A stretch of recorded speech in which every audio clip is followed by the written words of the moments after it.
You're listening to the AFTERBUZZ TV Network, now the largest new media platform on the web, and your number one source for after-show entertainment. Very good, Hobson.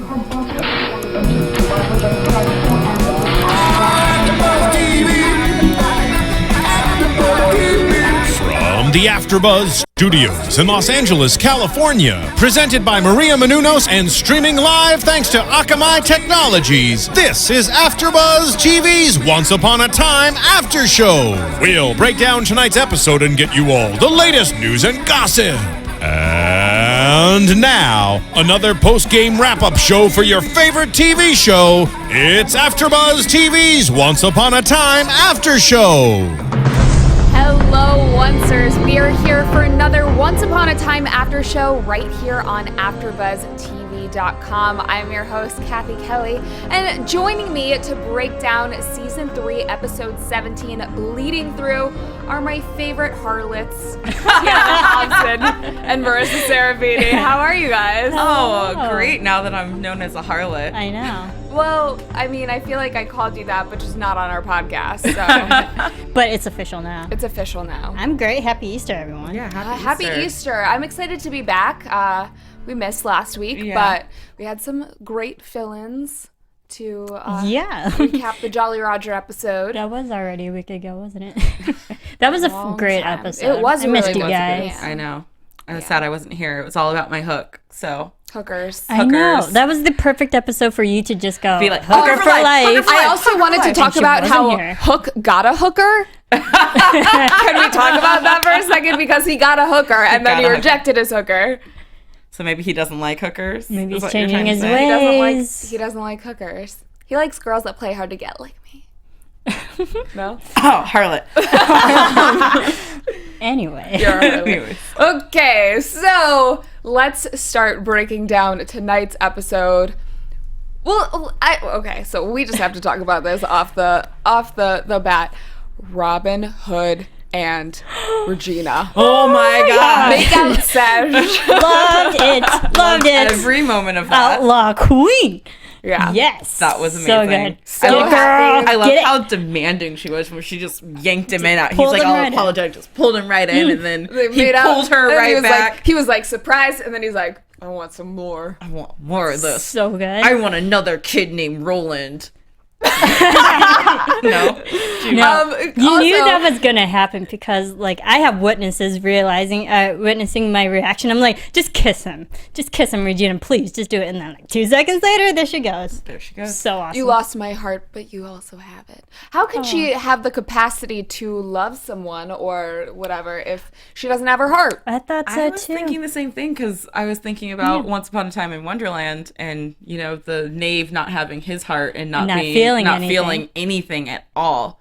So, I mean, maybe the love that she has, it's true love. And so she still has those feelings because she still loves Henry, but she doesn't have a heart to really capacitate that. So maybe, you know, when it's love, you don't need that heart.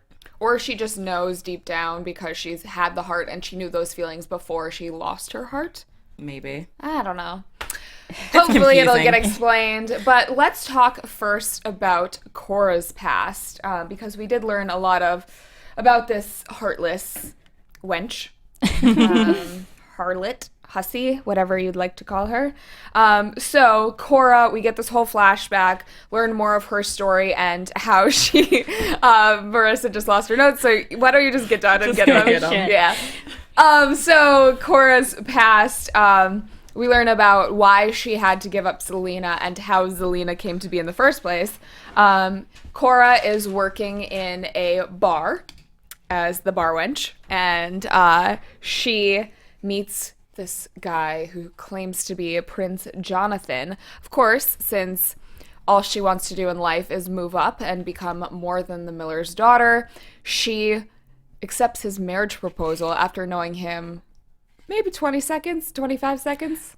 I mean, in her defense, he had been there for like a week, you know, kind of lurking at her and interacting in small capacities. But ultimately, it was a little too soon to probably say yes. I thought it was way too soon, especially because this is the first time we've seen this character. Yeah. And he was very, very charming to the point where he was too charming. I'm like, we can't trust him yet. Mm-hmm. So I was trying to figure out all episode where I knew him from, and he was on What I Like About You with Amanda Bynes. Oh. Do you remember that show? Yeah. Good show. Yeah, that was a while ago. So That was a while ago.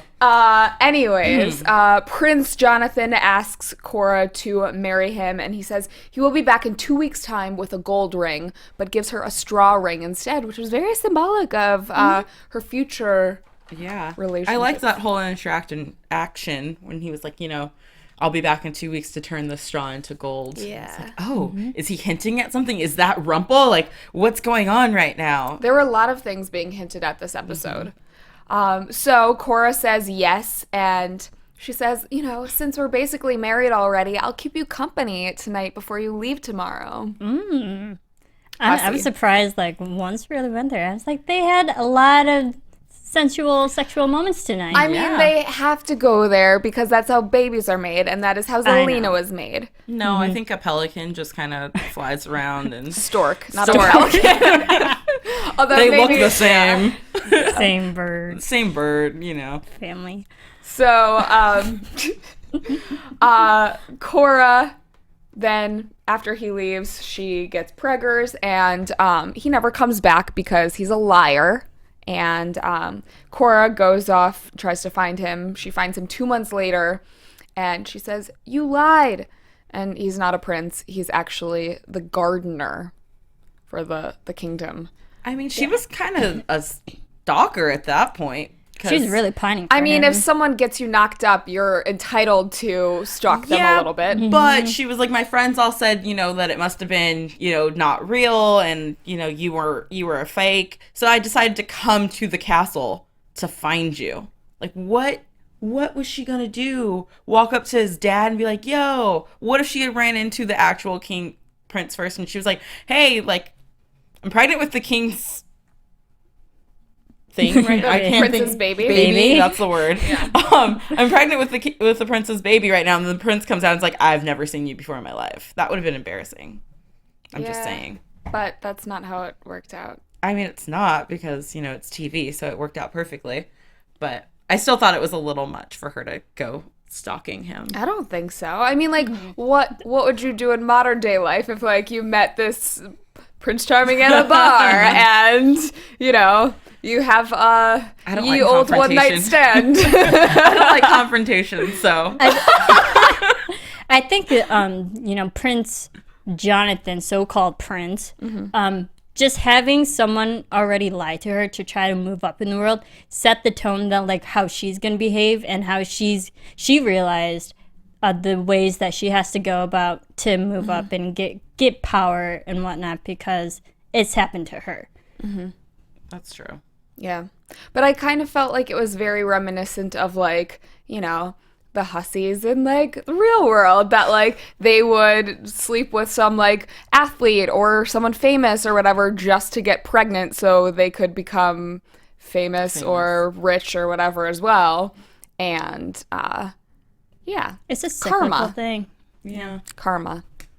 So Cora then, after getting ditched by Jonathan the gardener, meets Prince Leopold.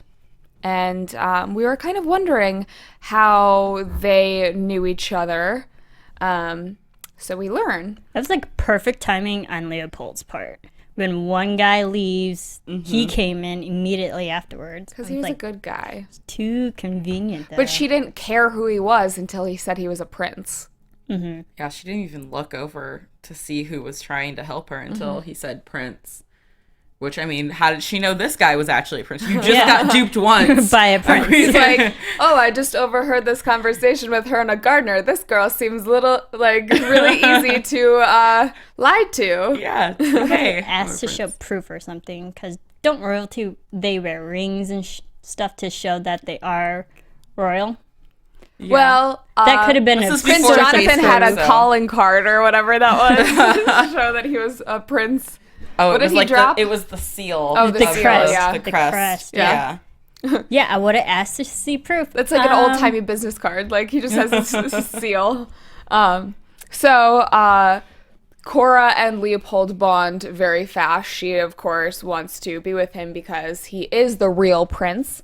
And she needs to figure out a way to, she needs to trick someone into thinking that that's their baby, even though she's 2 months pregnant at this point.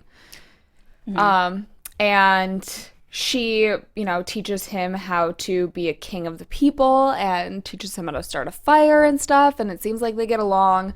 Cora then asks who Leopold plans to marry and if he has anyone in mind. And Leopold is like, yeah. And for a split second, I thought he was going to say Cora as well. But he goes, Princess Ava, we've been engaged since she was a baby. So, which isn't weird at all. It's an arrangement. Yeah. Yeah. That's expected. That's how it worked back in the day. That's how it worked. So sad. I think it was cool to see how Leopold at this point, that just because he is royalty and he is a prince, that he still doesn't know the basic ways of survival, like building a fire. And the fact that his character was actually honest and admitted that he was flawed. So I think that, just that genuine character really appealed to Cora at that point. He did seem very genuine, but I think that it appealed to Cora because he was royalty, not because he was genuine. I think it was... And he seemed like easy to trick. Yeah, it was her way in, was that he did not know anything. And so she's like, hey, I can help you do this, and then build up that relationship. But I did like that he says, I want to be a king of the people and, really be giving back and stuff. So you can see that out of the two women in his life at this point, he actually is like genuine and nice. Eva and Cora at this time in their lives were not. Yeah. I think his naiveness or naivete was what was attractive to Cora. So it was also interesting to see, because we knew that Princess Ava was not the most pure person. We know that she, growing up, she tripped Cora at one point, and we saw that whole backstory. At the ball, the first time we saw young Cora. Yeah, and it seemed like Ava wasn't necessarily the nicest person then as well. She, even though she was supposed to be engaged to this guy and he called it off to propose to Cora, she still kind of backstabbed Cora a little bit. It seemed like the way that she went about it was a little bit... It was her attitude and arrogance. Yeah, it was the arrogance of this young princess and, looking down on this commoner. And, the Miller's, the Miller's She's daughter. Like, that's what you get for proposing to a commoner, but I'll give you a baby pure as snow. Which is weird, because at the time she wasn't so pure herself. Nope. So how's she gonna push out a pure baby? I don't know. What happened to make her change? Yeah, I'd love to see that story. I think we'll see that. We will. We will. Are you guys in the writer's room? Do you guys know something I don't know? No, I think so. No, because they even mentioned the line tonight that like something had to happen to make her change her ways. So I think that was just the line to set us up that we're gonna probably see it in the future. We're gonna see. This isn't the last we've seen of Ava. And Snow wasn't that pure as a kid. She was, but she also had a little bad side too. She was rude. She was just she was. She was Princess Ava when Princess Ava was younger. This is like true. mother, like daughter. So, we flash forward to Cora has a ring on her finger from Prince Leopold. They're set to get married. Fake Prince Jonathan shows up and blackmails Cora for gold and riches. Princess Ava overhears.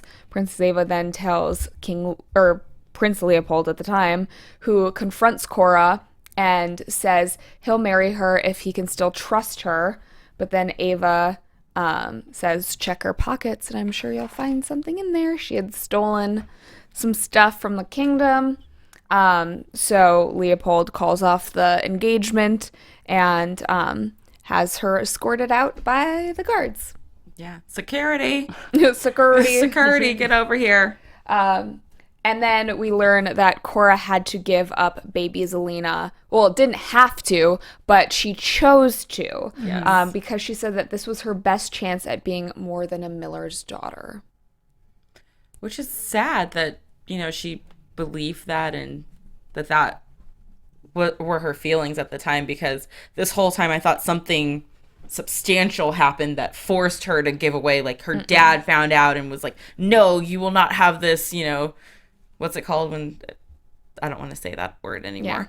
Yeah. You will not have this child, give it away. I thought it was going to be something more along that, like her dad took the baby away and forced it. But she chose to give up Zelena. And it shows her character, like how much she's willing to go to become the person that she became to be. Like how the darkness within her. She is heartless. She is Let me tell you. And she still had a heart at that time. She had a heart. Yeah. So, but choosing to give up Zelena in that way because she just wanted to not be the miller's daughter. She's selfish. That's what Cora is. She's selfish, and she's trying to climb the ladder, and a baby will not help her do so. That will hinder her significantly.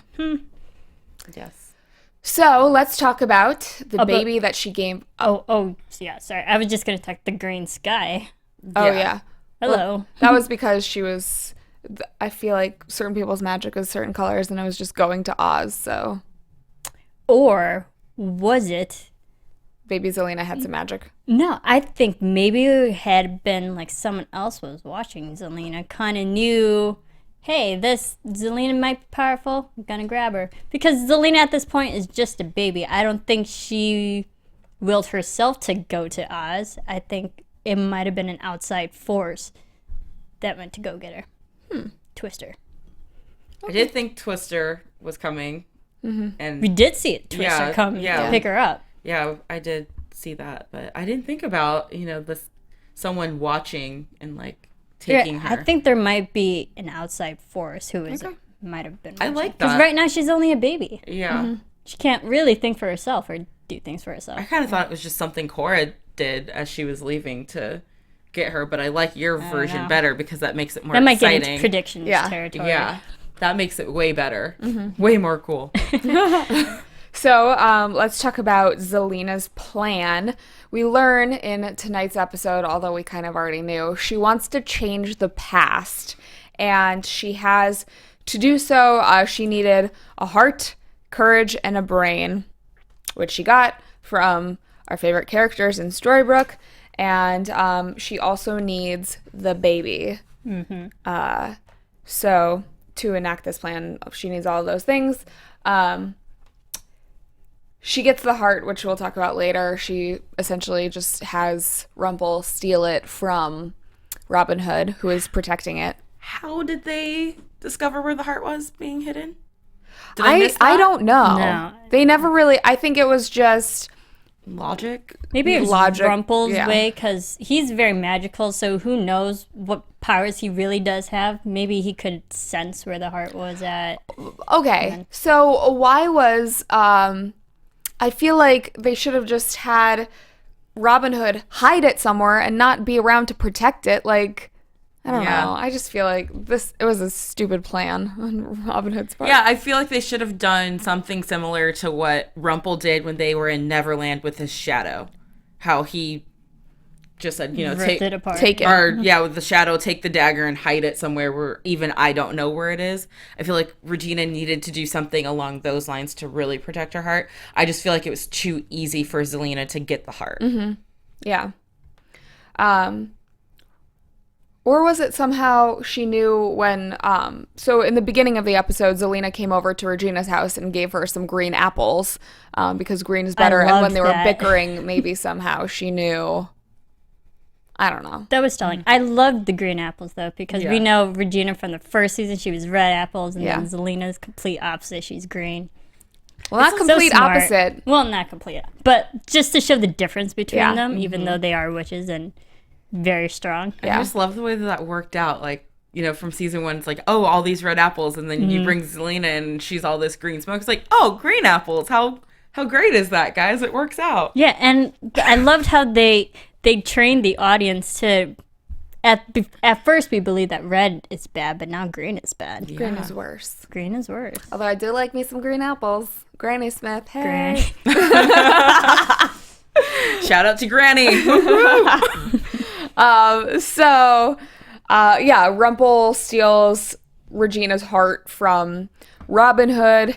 And this is after he threatens Roland, baby Roland. Aw, poor Roland. I was scared when that arrow kept going. I thought they were going to kill the baby. You're not going to kill a kid on once. But I mean, still. they could have cut to scary, commercial though. or something, and stranger things have happened on once. True. But it did scare me. I scary. let out a scream a little bit because I thought it was actually happening. Poor Roland. Yeah. Regina gets there just after, and Roland doesn't even seem fazed by almost being killed. He's already with the merry men and is like playing games. Yeah. I thought Regina's reaction was actually pretty good, considering like her heart was just stolen. Now it's in the hands of Rumpel and Zelena, and then she's like, so long as no one's hurt.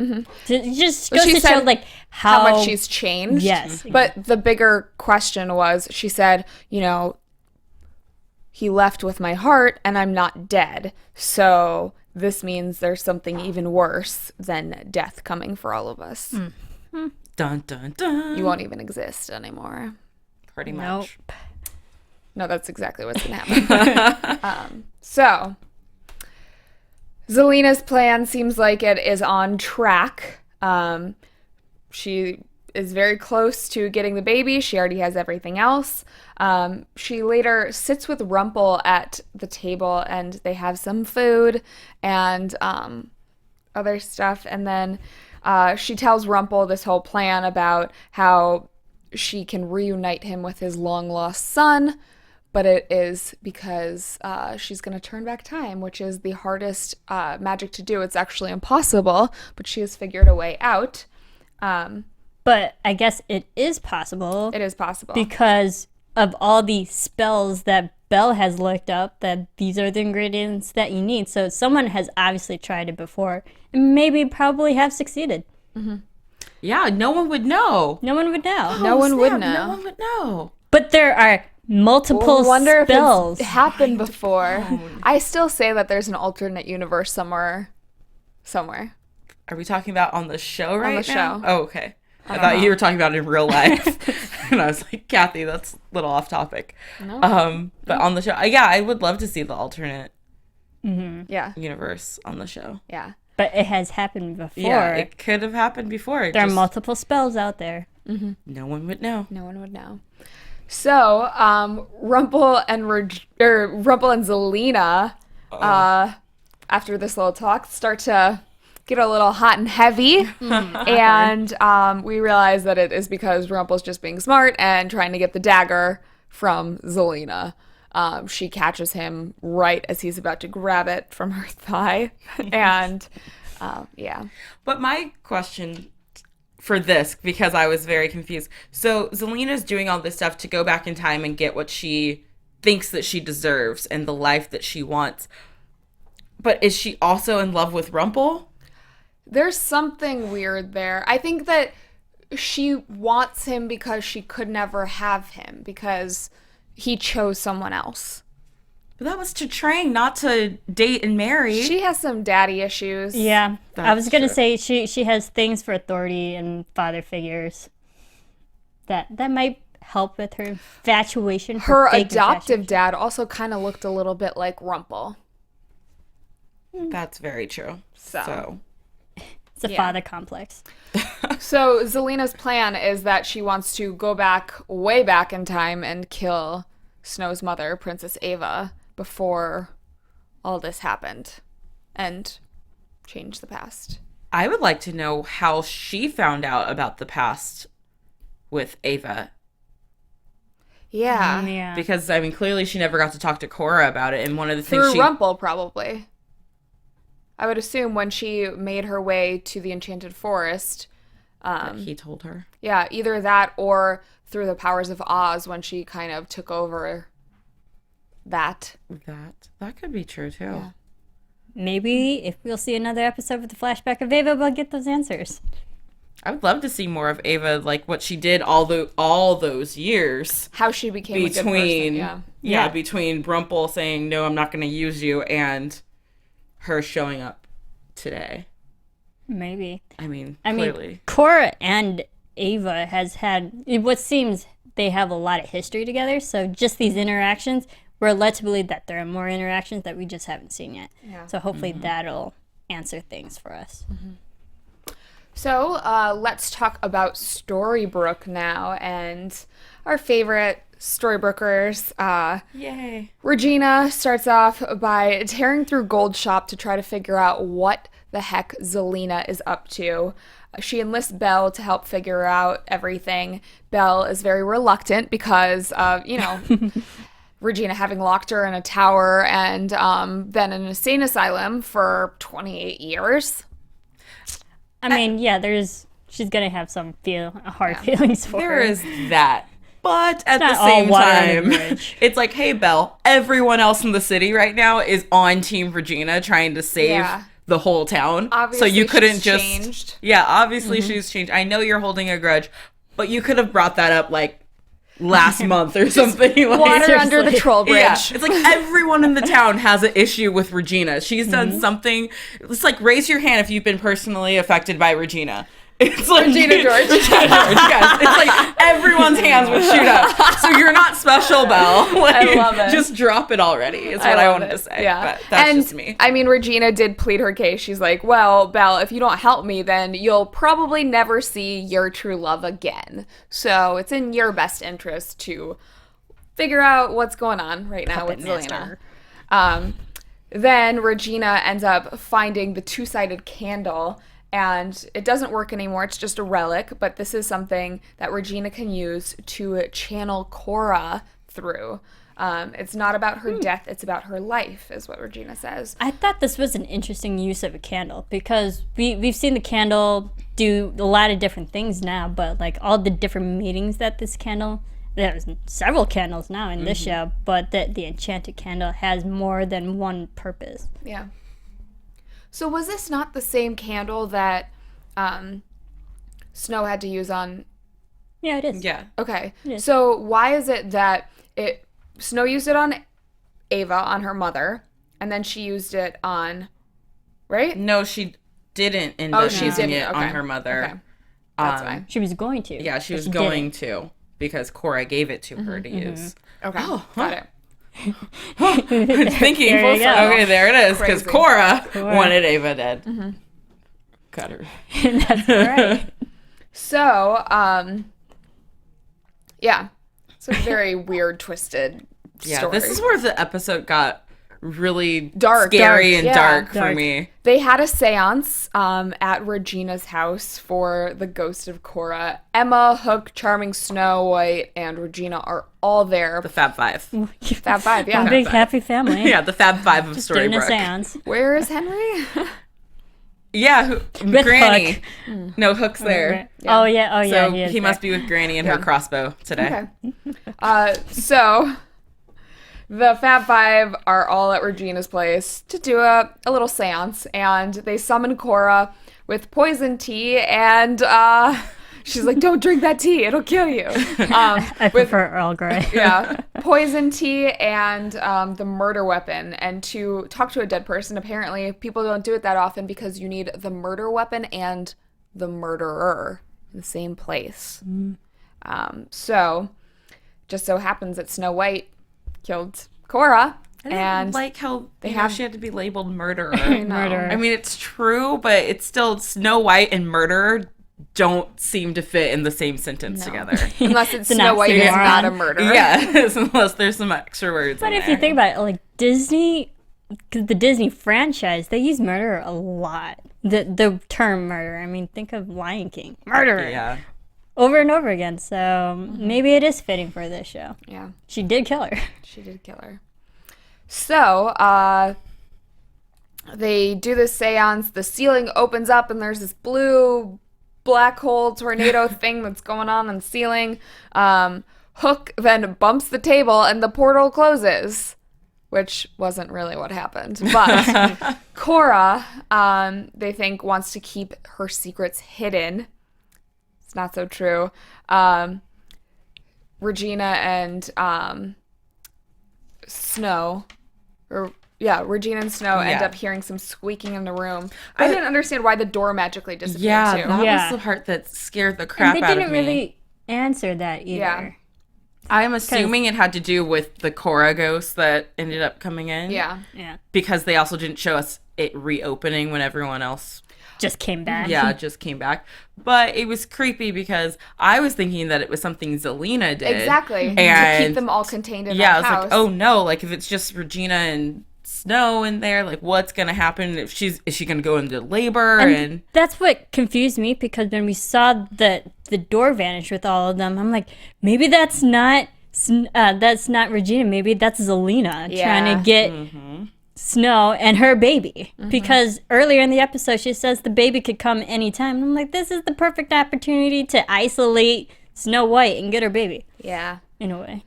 So Regina and Snow, they hear squeaking in the room upstairs. They go upstairs and they find the ghost of Cora Past spinning in the room. Ghost Cora won't answer any questions, but she tries to attack Snow. She then enters Snow's body, but we realize it's actually to communicate with her and share her story, her side of the story. Regina then gets Ghost Cora out of Snow's body and banishes the ghost. And Snow kind of retells everything that she learned from Cora Ghost. The doctor then checks on Snow, says that the baby is fine because Snow has a tough placenta. Yes. That was awkward. It's really awkward. So weird. You're just throwing placenta around like it's normal. But I did like the ghost entering Snow and then that whole showdown, because it shows it's like their magical way of walking in someone else's shoes.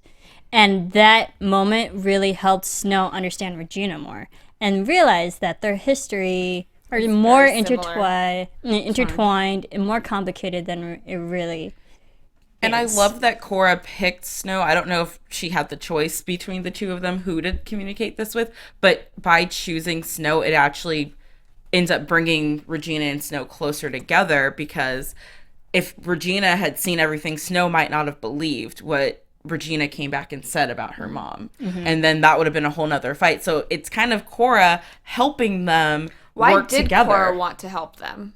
Why did Cora want to help Snow?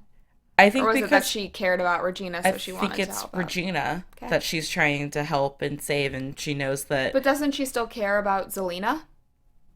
I don't know. I mean, she should. That's the one she gave. Also, if you think about it, it was Snow White who killed Cora, so maybe it was like Cora initially trying to go after Snow, but then in turn actually ended up helping her instead of killing her. It ended up in a more fortunate way. That could be it too. Yeah. Probably. Maybe. This whole scene just reminded me of so many movies and Ghost. things. Ghost for one. I think there was one other movie where it was really bad, like ABC Family movie about like a hockey player that dies and then it gets resurrected as an ice skater or something, but like it's the ghost. And there are a lot of movies where ghosts inhabit someone else's body. Yeah. I would think like Jack Frost. Jack Frost. Yeah. Snowman. That's another one. There are a lot. So I guess one of the last things to talk about is Emma and Hook at Granny's. And Emma is practicing her magic. She can now make a latte travel across the room. Granny's to go. Granny's to go. And she can move things, like move Hook. I'm glad we're seeing her do more magic now. It's so exciting to see, because as soon as she did it, I was like, oh, yay, that was fun. I was just excited that she was showing off to Hook, who, wasn't. He's a little bit And bummed. it shows that she's really comfortable with her magic and growing, and then now her being comfortable and knowing that her powers are increasing and stuff. So when we get to the finale, she's gonna be like all confident. Oh man, I can take Zelena by myself. She's all like, woo. What? Yeah. Yeah. We'll definitely see some more Emma magic the rest of the season. But Hook, we have to talk about him. Last week, Zelena put this curse on him, on his lips. Those precious lips of mine. And his. My God. He is supposed to kiss Emma with them. Not supposed to kiss Emma. What? Well, I mean, he can't according kiss to Emma. Zelena's plan, yes, but if he doesn't, then everyone in Storybrooke will perish. But I think that everyone in Storybrooke will perish no matter what he does, according to Zelena's plan. Yeah. I just want him to tell them what happened. I don't want him to have to keep Why can't he tell? No. I think that's it. That Hook can't tell anyone, or Zelena will go after everyone Emma loves. Or is it that he can't tell because his lips are magically cursed? I don't know what's preventing him from telling. Because I thought about that. I was like, if that, Zelena wanted to, she would also be like, erase his memory of it. Tell him. She could just do a curse where she's like, go kiss Emma, and then erase his memories, and then he goes and does it, and she gets what she wants. But she's actually letting him decide the fate of where to go with it. Yeah. And I just want him to, I don't know, I just want the burden off of, I just want him to tell someone. It's like, oh, well, because he even started, he didn't start to tonight, but Emma was like, what's wrong with you? And he said, well, it's a long story, like too much to get into right now, so that makes me believe that he can get into it, he just doesn't want to right now. I don't think he can, because if he does tell someone, Zelena will go after Emma's family. I think he can, but he's conflicted and he's trying to figure out how to solve this on his own because he's a boy. Also might be Zelena's way of just mentally torturing him as well. So that probably is her sick game that she's playing. Very true. Because I mean, it just, I don't know. I feel like he could say something because I don't think she's preventing him. But even if he says something, she goes after his family. Either way, her family's already under attack because she's going after their baby, Snow and Charming's baby. So that's her sibling.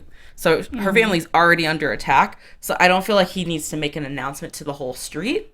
But if he tells like Emma, like, hey, actually, she wants me to suck away your powers through my powerful lips here. I mean, that's no. Tiona kind of wants to see that. I mean, I want to see them kiss so bad, but I don't. But you can't. You can't have that. She'll lose her powers. So, thank you, writers, not giving me my hooker love right now. We got a lot of hooker love last episode, though. So, I think that's all for this episode, unless we want to talk about Regina and Robin Hood kissing again. That was sweet. At least someone got to kiss tonight. That was great. Like, why end it like that? I want to see more. I know. Maybe she'll wake up pregnant from kissing. Oh. That's how it works? Yeah. Oh. No, but I thought a pelican then brings you the baby. Yeah, the pelican brings you the baby. We did talk a little bit about it, but the whole conversation with Snow White and Regina, just that understanding of each other. And there was, I believe, a line when Snow White said, when we get your heart back, it's going to be stronger than ever. So Regina, what's going to happen to Regina's heart? Is she going to be a better person? It's not going to be so dark. Yeah, because we see this whole season. Heart. Yeah, we see this whole season that she's working really hard, becoming a better person, even last season. So hopefully it'll be better when she gets it actually returned to her. Okay, so Belle said something about a resilient heart was what was key. What if Regina has like a complete 180 flip and like turns her heart back into mush. Like mush, and then the heart wouldn't be good anymore, right? Because it wouldn't be so resilient. I mean, if you have a tough placenta, you can also have a tough heart or a weak heart. Exactly. So maybe that could help them. Didn't Regina also say something that she casted a spell on her heart so things couldn't happen to it? Yeah, she said something about it she could prevent it from people messing with it. From her being able to talk into the heart and control what she has to do. Control. That's what it was. Yeah. So, I mean, Regina did think, obviously, about her heart, but now that it's in someone else's hands, there are other magic that could probably break those, undo those spells. Zelena's a pretty smart lady. That's Zelena. Yeah, she can figure it out. So, before we get into predictions, Tiona, you have any news and gossip for the week? That I do. Well, why don't you share? Phil, do we have that picture? While he cues it up. As we all know, Jennifer Goodwin and Josh Dallas got married last Saturday, April 12th. And this is the design. Her dress was designed by her good friend Monique Lullier. Did I say Monique that? Lullier. Yeah, that's the way to say it. I always say her name wrong. And she was like a princess dress. It looks like a and it even gives room for the baby bump. Belle. It's so pretty. And Monique is quoted saying, "Ginny and I have been good friends for years. When I heard she was engaged, I was over the moon happy for her and Josh. We had the best time at our fittings." So that is a little preview. We haven't seen any pictures from the ceremony. It was very small and intimate. It was a private. Yeah, it was very private and intimate. So no official pics, but at least we know what the dress looked like on paper. Was it at Disney? Oh I feel like they would get married at Disney. They got married on It's a Small World. I feel like they would get married in the Cinderella castle. Yeah. Like that would be them. Yeah, but it was probably not because it's very small and intimate and no one knew about it until they knew. Until after it happened. Yeah, until after it happened. And then people in Anaheim, California were treated this weekend to WonderCon, and the showrunners and producers and writers for Once Upon a Time were there. They did a panel, and so we have some good quotes about what we can expect for the rest of the season. We know that next week is Edward Kitsis' favorite episode for Snow and Charming. We will find out all about the baby next week. Whether it's a boy or a girl, or they're going to name it Ava or Leopold or none of the above. Yes, all of that. We also will find out next week who cast the curse that erased their memories. Nice. So that's exciting. We will know that. Wow. Adam Horowitz talked about Henry's memories, and he said that Henry's memories issues will be decided one way or another by the end of this season. So does that mean Henry's going to get his memories back? Is he not going to have them back? What's going to happen? And then last, I thought this was an interesting tidbit because I hadn't thought about this. They talked about Bay's or Neil's death. They said that Neil's sacrifice was very meaningful in the fact that it made Neil a hero and ended the family's history of cowardice. Oh. And I was like, I never thought about how, selfless of an act that was, and how his family history is to all run away and be cowards. And he Can we changed talk history about for a second when Zelena said that she could reunite Rumpel with his long lost son tonight? I got so excited thinking that Neil would come back. Oh, that's cute of you. Cathy's giving me the evil eye right now because I knew that it wasn't going to happen. I just knew that Rumpel wasn't going to give up everything that they were working for to let Zelena win. Yeah. But, I mean, it was a good thought. I would like to see him back, too. So. It was nice. There's always flashbacks. It's also, maybe it's still just too sensitive because it's still too soon to really bring out Neil and how he went. And Too soon. Too soon. Too soon, Tiona. Too soon. Zelena did it, not me. You're just rubbing it in, though. Sorry. You're no better than Zelena. And that is it for your news and gossip for the week for Once Upon a Time. Moving on to our predictions. And now, your AFTERBUZZ TV predictions. So I want to know, what do you predict the baby's name will be? I'm kidding. Neither obviously. Leopold nor Eva. Hopefully not those names because that's going to get confusing. Yeah. Actually, if it's a girl, I think Snow might name the baby Cora. Aww. Like, I feel like it'll have some significance and it'll be like a name that, has a second meaning, you know? Yeah, exactly. Like all the characters' names. Mm-hmm. Yes. But I do have a prediction because we know Selena's after the baby and that the baby is what's different than all the other times, blah, blah, blah. The baby is the portal to get them back to the past. How? I don't know, but maybe the baby is somehow a portal because the way that well, no, that wasn't the first curse that happened that way. But anyways, I think that the baby That was a wardrobe. can be a portal, and maybe it's something to do with Aurora's baby and Snow's baby coming at like the same time. It's like with new life, we can go back in time or something weird like that. We saw in the previews for next week that we do see some Aurora in them. Mm-hmm. So, and Zelena had Aurora and Prince Philip keep a secret. Yeah. I mean, I think I threw out all my predictions in tonight's show. But I think Henry will definitely get his memories back soon, if not later. Hopefully, because we see in the preview, something's going to go down with Henry. They're using him as whatever, collateral, whatever. But I think maybe if he gets his memories back, that'll help whatever's happening in next week's episode, because things are about to go down. But the thing is just like, Henry without his memories really has no purpose in Once anymore. Mm-hmm. So I think you have to give his memories back to give meaning to his character. Then why is he still there? I completely agree, because Henry has been so boring for the past half of the season. Pretty much non-existent. Yeah, it's like we went from him being in Neverland, They're where just shuffling everyone's him trying to person save to him. person and babysit. They're trying to get his voice to change before. Yeah, they're just trying to give him a break. Storyline, yeah. But he definitely has to get his memories back. Yeah, I agree with Marissa. I think Henry without memories doesn't really serve a purpose in Storybrooke anymore, story-wise, or for the audience to really engage with him, because Henry is such a important role in this. He is the reason all of this is coming together. So without Henry as the voice of reason for everyone, what else is he? Because he's just in the dark. Exactly. And what happened to the book? Do we know where the book went? We don't know where the book went. If we got the book, maybe that'll help jog Henry's memory. Could work. Yeah? Yeah. I think so, maybe. Yeah. Well, I guess we will wait and see. I'm personally very excited for next week to find out more about the baby. Yay, babies!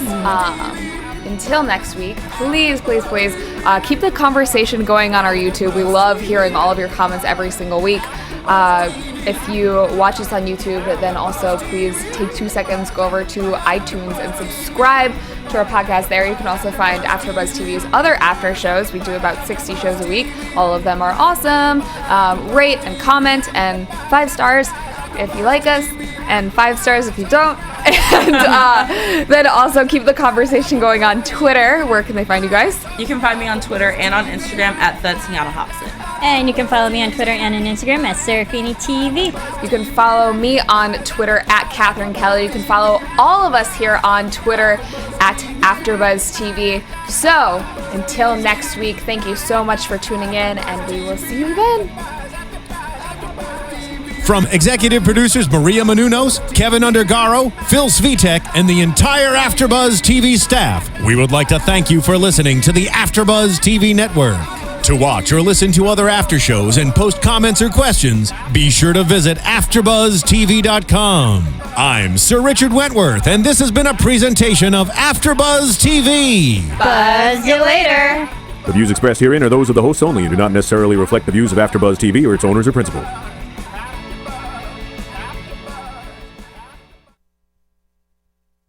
Thank you for watching AfterBuzz TV on YouTube. For more of your favorite after shows and interviews, subscribe to our channel here, and be sure to share your opinion on the episode in the comment section below here. We'd love to see what you guys are buzzing about. Thanks again. Buzz you later.